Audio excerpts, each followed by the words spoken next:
At UMC, access to your healthcare is only a call away. Dial 74-NURSE for free, instant medical advice from experienced and trusted UMC nurses, 24 hours a day. Learn more at umchealthsystem.com.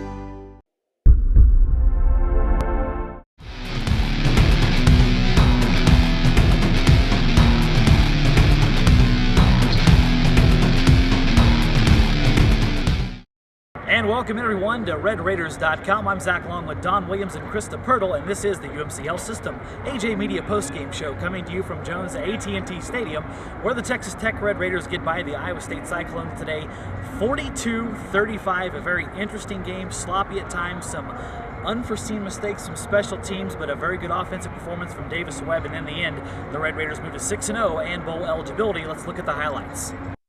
Texas Tech offense gets rolling in the first quarter. Watch the beautiful crossing pattern right here.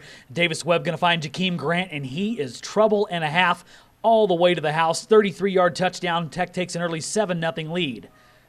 That lead, though, would be short-lived. Special teams normally solid for Texas Tech. Not right here. Kickoff return, Jarvis West. He is really fast. Gone. 95 yards to the house on the kickoff return. Iowa State ties it up.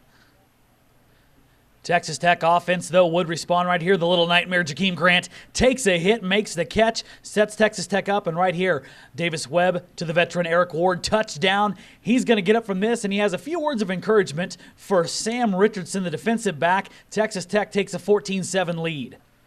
Texas Tech defense did its part most of the day right here. Kerry Hyder drops. Aaron Wimberly forces the Cyclones to punt, but problems again on special teams. Kirby Vanderkamp, one of the best punters in the country right here. Ball going to deflect off a Red Raider, recovered by Levi Peters. Iowa State setting pretty. They would capitalize right here. Aaron Wimberly takes the pitch from Sam Richardson into the end zone, ties the game.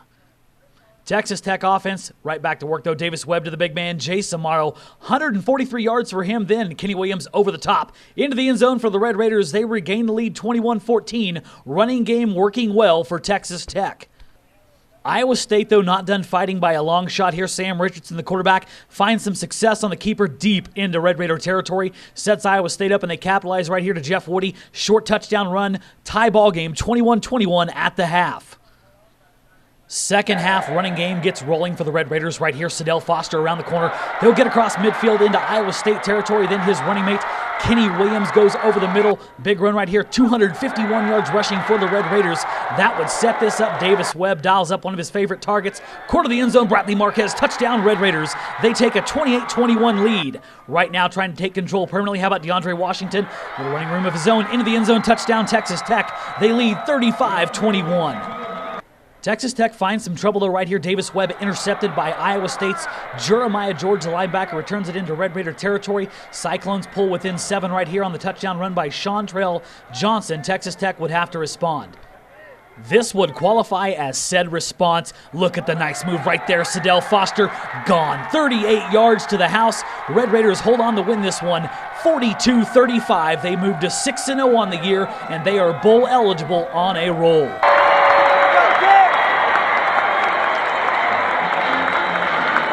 And welcome back, folks. As we were speaking about earlier, the Texas Tech offense today rolled up a ton of yardage, guys. 666 yards. That is a very, what do we say, ominous number right there, but it gets the job done today. And Davis Webb, Don, he steps in and starts today for an injured Baker Mayfield, and he really does have a very good performance when it was all said and done. 415 yards passing, which is actually the most by a quarterback in the Big 12 this year, even more than talk about the stats that Baylor runs up. Davis Webb's 415 is more than any quarterback in the league has thrown so far this year. I thought early on, I thought it looked like Cliff Kingsbury was kind of calling a lot of running plays, calling a lot of short passes to keep it simple. Eric Ward tells us after the game that actually Iowa State came out and was in some different coverages than they had seen and than they had expected. They were expecting a team that backed out, played a lot of zones, and Iowa State was up on them early pressing, and that was kind of dictated a little bit of play calling early on. I thought Davis Webb, particularly in the second quarter, really seemed like body language-wise, he looked really confident. He was seeing the field. He was spreading the ball around going left to right, back and forth. Then in the second half, it looked like he missed a few passes with some open receivers, but nevertheless, he gets through this with only one interception. They scored 42 points, so you got to give it it's a big positive for a guy making his first college start. other positives, Krista, how about the running game for Texas Tech? There were a few smiling faces from the running backs in the post-game press conference. There were quite a few, actually. The running backs finished up with 251 yards on the ground. We got excited about the 114 last week. That was nothing compared to this week. Kenny Williams said that he, on behalf of all the running backs, had a big shout out to the offensive line. They have improved. You saw them making big blocks, big holes, especially on the left side of the line of scrimmage to get the running backs through. He said he was really proud of DeAndre Washington, who really showed up big, and he said he ran like he had never torn his ACL. So I really think that this was a big key in getting the offense moving for this win. And eventually they put the game away with the success of that running game. Speaking of other successes, Don, Jason Morrow, we speak about him a lot, but my goodness, today, just another warrior-like performance, just quietly goes out, 143 yards receiving in key situations when he makes those catches. Yeah, this is the 5th game in a row now that he's caught either 8 or 9 passes.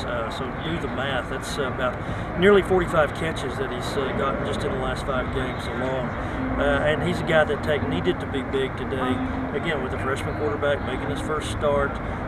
Davis Webb had quite a bit of game time, but Jason Morrow is your biggest target, and he's the easiest guy to hit. And so it was good to see that Jace is not only a guy that's easy for Baker Mayfield to spot and throw passes to, but Davis Webb comes in and is on the same page with him as well. And not to jinx him or put too high of expectations over him, but he's becoming one of the most dangerous offensive weapons in the country. He is living up to the expectations a lot of people thought he may eventually become when he came out of high school. He's doing a really good job for the Red Raiders.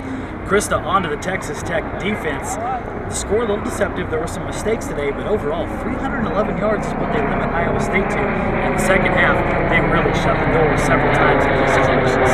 They did, and I think the defense is really starting to come together. The front 7 and the back part of the defense are really starting to read each other. They take a lot of pride in third down, which they call the money down. They like to get paid, they like to get off the field and get the ball back in their hands of the offense, because they go against this offense every day in practice, and they don't like it, so they know that these other teams will not like it as well. A good job today, some really big performances. And Don, we have bragged about the special teams all year during these videos and during the coverages of the games and how well they've done. Today, some stumbles, and they could have been very costly stumbles in this game. Yeah, I mean, that has not been a big problem for this team this year. They give up the 95-yard kickoff return touchdown right after taking scored early to make it a 7-0 game. They let Jarvis West run one all the way back. I mean, kickoff coverage has been fantastic for Texas Tech this year. That was unusual to see. Then you have Ryan Mustin miss a short field goal, which it looks like it could come back to haunt them when this game's 21-21 at halftime. They pick it up in the second half and get the big play on the fake field goal. Pete Robertson sniffed it out. Brandon Jackson said Pete Robertson actually observed some things before that play as Iowa State was sending in the field goal team, and he said Pete Robertson actually said look for the fake field goal. And sure enough, Pete Robertson's the guy who bats down the pass. And that was a huge play for Texas Tech. And Jason Morrow, Krista, he was pretty fired up afterward with the special teams and said maybe there was a few young pups not taking it serious, and said Monday they were going to solve that problem. Yeah, anytime he would mention the special teams, he would say, and there's quite a few freshmen on there. So I think that Jace is going to take hey, we are up at the top of this league. Oklahoma just lost. We have the chance to get this title. Here's what you need to do. We need to be doing these little things right, and right now you're not cutting it. So here's what we have to do. We're getting into the meat of our schedule, so you've got to play your best ball game for us to win the conference title. And Don, as Krista mentioned right there, Oklahoma today, Mac Brown pulls one out from under the hat, probably saves his job, beats Oklahoma. Right now, Baylor and Kansas State, one heck of a game. Texas Tech is sitting here, as of right now, as one of the 2 undefeated teams left in the Big 12 Conference from an overall perspective, and they've got Texas in there, obviously, with an unblemished conference record. Things are getting pretty serious for Texas Tech right now at 6-0. Yeah, but it's a position the Red Raiders want to be in, because the longer you keep this unbeaten streak alive, obviously, the higher the stakes become week to week. And we have talked for a good portion of the season about this team having an opportunity to begin 7-0, because they probably would be favored in nearly every game through the first 7. I wasn't sure with the coaching change and the inexperienced quarterback, the questions in the offensive line, so on and so forth.